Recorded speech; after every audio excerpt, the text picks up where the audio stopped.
கேள்வி கேட்கக்கூடாது. கேள்வி கேட்கக்கூடாது. மாண்புமிகு பேரவைத் தலைவர்களே, எதிர்க்கட்சி தலைவருக்கு நன்றி. ஒரு குறிப்பை சொன்னாரு, நாங்கள் சிலைகளை அமைத்தோம் அப்படின்னு.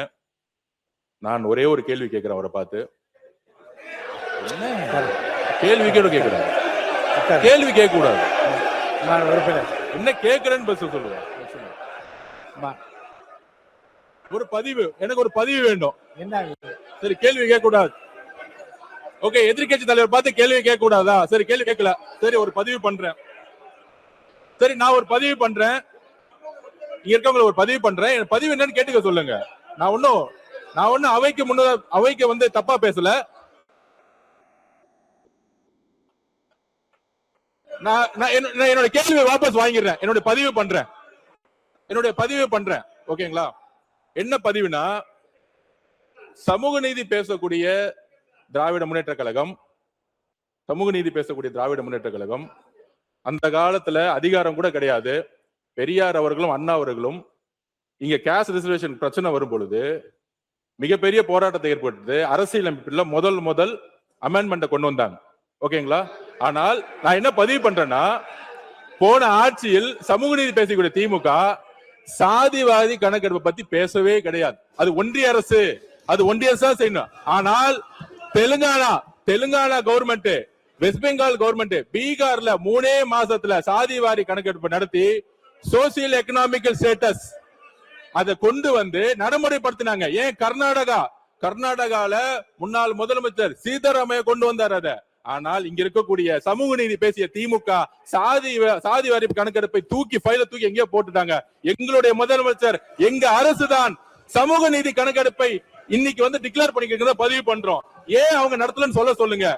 ஒன்றிய அரசு, சென்ட்ரல் கவர்மெண்ட், பிஜேபின்னு சொல்லி தப்பிக்க கூடாது. ஏன்னா மாநில அரசுக்கு உரிமை இருக்கு. சாதி வாரிய கணக்கெடுப்பு நடத்துறதுக்கு மாநில அரசுக்கு உரிமை இருக்கு. கோவை சரி, நான் அனுமதிக்கிறேன். நீங்க முடிச்சு வைங்க. இதுக்கு மேல மாண்புமிகு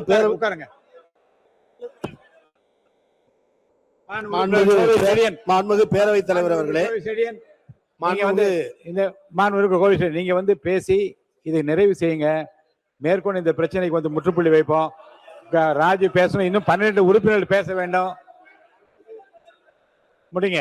மாண்புமிகு பேரவைத் தலைவர் அவர்களே, ஆதிதிராவிடர் மற்றும் பிற்படுத்தப்பட்ட தாழ்த்தப்பட்ட மக்களுடைய நல்வாழ்வு குறித்து சமூக நீதித்துறை சார்பில் இன்றைக்கு விவாதம் நடந்து கொண்டிருக்கிறது.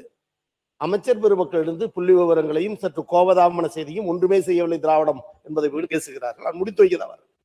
ஆனால் எதிர்கட்சி என்பது கேள்விகளை கேட்பார்கள், கோரிக்கைகளை வைப்பார்கள், செய்யுங்கள் பிளீஸ் சார் கொஞ்சம் இருங்கள். அப்புறம் கட்டுப்பாடா இருக்கிறாங்க. இல்ல சார், ஒத்துழைக்க. எதிர்கட்சி உறுப்பினர்கள் வெறும் கரண்டியோடு வருவதற்கு சமம்.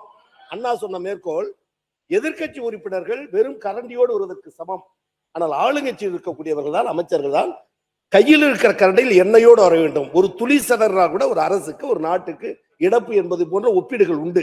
இந்நிலையில் மரியாதைக்குரிய பொதுப்பணித்துறை அமைச்சர் அவர்கள் என்ன செய்து விட்டீர்கள் என்றார். ஏப்ரல் 14 அண்ணல் அம்பேத்கர் பிறந்த தினத்தை சமத்துவ உறுதிமொழி நாளாக ஏற்று எல்லா சமூகத்தினரும் எழுந்து நின்று சமத்துவம் சமதர்மம் என்று சொல்ல வைத்தது கழக அரசு. அது மாத்திரமல்ல, மாண்புமிகு சமூக நீதித்துறை அமைச்சர், நாங்கள் என்னமோ பொது தொகை நிறுத்துவதற்கு வலிந்து சொன்னதை போலவும், இவர்கள் என்னமோ தலித்தெழுமலை ஐயா அவர்கள் நிறுத்தியதை வலிந்து சொன்னதை போலவும் ஒரு பிரச்சாரத்தை, ஒரு பொய்யான கட்டமைப்பை காட்டுகிறார். நான் பணிவோடு கேட்பது, நாங்கள் இத்தனை பேர் நின்று வென்றிருக்கிறோம் என்று நீங்கள் சொல்லுகிற தருணத்தில், நாங்கள் இத்தனை பேர் அமைச்சர் ஆக்கியிருக்கிறோம் என்று நீங்கள் பதிவு செய்கிற தருணத்தில், இன்றைக்கு நீங்கள், ஆனால் அன்றைக்கே நாங்கள் என்று சொல்லுகிற உரிமை கடமை திராவிட முன்னேற்ற கழகம் திராவிட இயக்கத்திற்கும் உண்டா இல்லையா? நான் இன்னும் கேட்கிறேன். 2025 எஸ்சி எஸ்டிகளுக்கு அந்த திட்டத்தை இம்ப்ளிமெண்ட் செய்ய வேண்டும் நிதியமைச்சர் 25,000 கோடி அறிவித்திருக்கிறார். நான் பணிவோடு கேட்கிறேன், நிதியமைச்சர், சமூக நீதித்துறை அமைச்சர், பொதுப்பணித்துறை அமைச்சர், அந்த 25 கோடி ரூபாய் எந்தெந்த திட்டத்திற்கு செலவு செய்கிறோம், கொள்கை விளக்கு குறிப்பு உண்டா, அறிவிப்பு உண்டா? எனவே ஏட்டளவில் மட்டும் சொல்லிவிட்டு போகிற இயக்கம் திமுக அல்ல, அடித்தட்டு மக்களுக்கு செய்கிற இயக்கம். இன்றைக்கும் குடிசையில் இருப்பவர்கள் கோபுரத்திற்கு எட்டக்கூடிய வகையில் குடிசை மாற்று வாரியத்தை உருவாக்கி தாழ்த்தப்பட்டவர்களை விண்ணுயர செய்தது கழக அரசு. எனவே இது வெளியில் இது ஒரு சமூக பிரச்சனை. அதோடு முடித்துக் கொள்கிறேன். இது ஒரு சமூக பிரச்சனை. இதில் வேண்டாவாதம் விதண்டாவாதம் பேசி குழப்ப நிலை உருவாக்கி மக்கள் ஐயத்தை உருவாக்க வேண்டாம். மாண்புமிகு பொதுப்பணித்துறை அமைச்சர் சாதிவாரி கணக்குகளை எடுத்தீர்களா என்று கேட்டார். பீகாரில் எடுத்தார்கள், நீதிமன்றத்தில் தடை. எங்கள் அரசு சொல்லுகிற வாதம், உச்சநீதிமன்றம் எங்கள் அரசு சொல்லுகிற வாதம், சாதிவாரி கணக்கெடுக்கிற உரிமை ஒன்றிய அரசுக்கு உண்டு. எனவே இந்த திட்டத்தின் அடிப்படையில் தான் கழக அரசு மேற்கொண்டதே தவிர சாதிவாரி கணக்கு எடுக்க வேண்டும் எடுக்கக்கூடாது என்பதில் எந்த நிலையானதும் அல்ல. மாறாக அது செய்வதற்கான உரிமை ஒன்றிய அரசுக்கு உண்டு, வலியுறுத்த வேண்டிய கடமை அவர்களுக்கு உண்டு. எனவே அந்த அளவில் தான் திராவிட முன்னேற்றம் கையாண்டது. என்றைக்கு தாழ்த்தப்பட்ட மக்களுக்கு அரண் திராவிட முன்னேற்ற கழகம், அதன் தலைவர் கலைஞரும் எங்கள் அண்ணன் தளபதி என்பதை பதிவு செய்கிறேன். நன்றி. உறுப்பினர் ராஜா அவர் தொடர்ந்து நீங்க பேசினா போதும். இது அதை முற்றுப்புள்ளி வைத்து அவர் பேசுவான்னு சொல்லி முற்றுப்புள்ளி அதுக்கு மேல கிடையாது. உறுப்பினர் ராஜா அவர்கள், உறுப்பினர் ராஜா பேசுங்க. உறுப்பினர் ராஜா, உறுப்பினர் ராஜா அவர்கள், உறுப்பினர் ராஜா போதும் உட்காருங்க. பேசிட்டார், நிறைவாக அவர் பேசுவான்னு சொல்லிட்டு பேசியார். உறுப்பினர் ராஜா அவர்கள் பேசுங்க.